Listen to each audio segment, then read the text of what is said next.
여러분 안녕하십니까? 6월 28일 뉴스플러스 시작합니다. 증시 상황부터 진단합니다. 문영민 기자 나와 있습니다.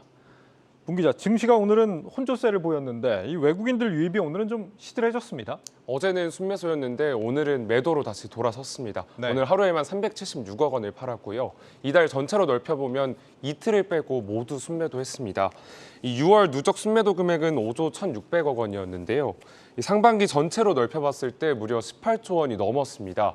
지난해 같은 기간 외국인은 8조 1,000억 원 순매도했는데 이와 비교하면 그 규모는 2배 이상 커진 겁니다. 예, 이런 와중에 지금 개인들이 다시 들어왔다라고 하는데 그간 좀 매수 여력이 많이 좀 떨어졌다고 하지 않았나요? 맞습니다. 어제까지 3거래일 연속으로 개인은 순매도 행진을 이어갔는데 오늘은 순매수세로 바뀌었습니다. 네. 오늘 하루에만 1,060억 원을 사들였는데요. 이 개인 투자자는 이달에 3조 4,450억 원 순매수했고요. 상반기로 넓혀보면 25조 7,760억 원 매수했습니다.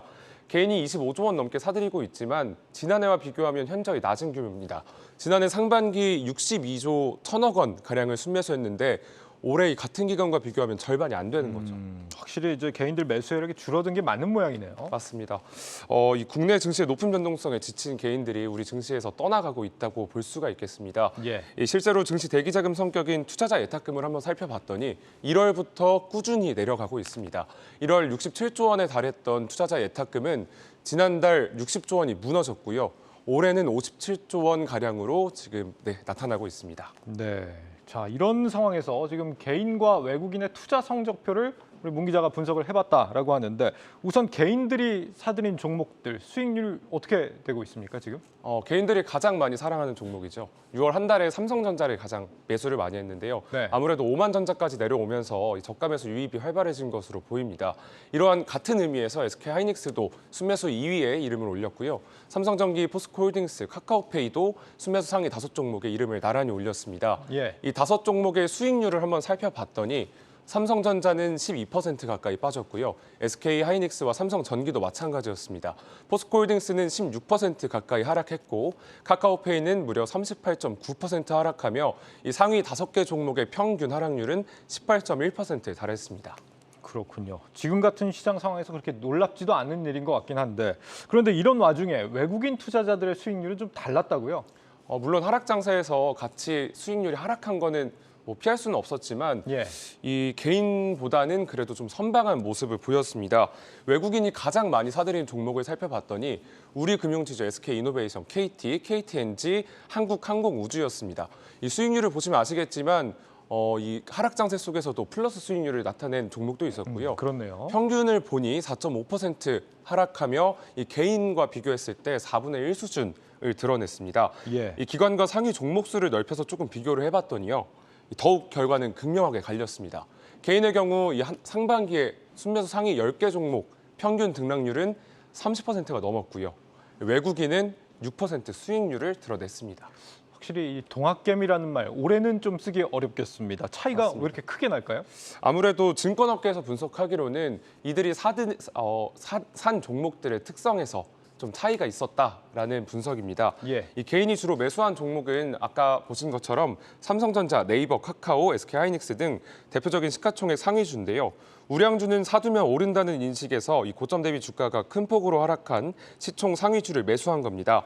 하지만 전 세계적인 인플레이션과 경기 침체 그리고 기준금리 인상 추세에서 이러한 종목들은 안전하지 않았던 겁니다. 삼성전자와 SK하이닉스는 이 국내외 경기 상황에 민감한 제조업이자 수출 기반 기업들이고요. 네이버, 카카오는 금리 인상의 부정적인 영향을 받는 대표적인 성장주기 때문입니다. 이 코로나와 함께 풀렸던 유동성이 많이 들어간 종목일수록 유동성이 축소될 때는 당연히 빠지기도 많이 빠지겠죠.